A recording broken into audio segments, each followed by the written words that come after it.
Le centre de vaccination a accueilli mercredi passé, donc c'est la 30 millième personne au niveau injection.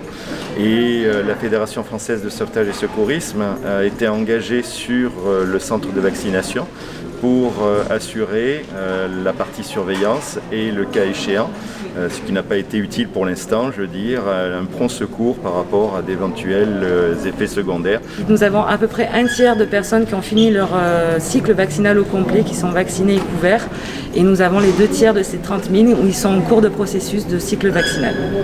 Tendez bien votre bras, remontez. Hop là. Hop, ça va? Vous risquez d'avoir le bras un petit peu douloureux dans les 10 jours qui vont venir.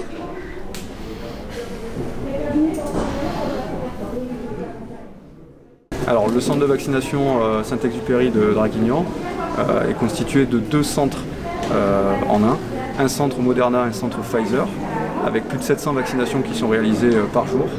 Pour faire fonctionner l'intégralité du centre de vaccination, il y a à peu près une trentaine de personnels qui sont mobilisés. C'est que le centre, lui, il est prévu de fonctionner jusqu'à à minima après l'été, voire un peu plus, sur ce même fonctionnement-là, avec le même nombre d'injections, voire même une augmentation du nombre d'injections qui serait envisagée courant juin.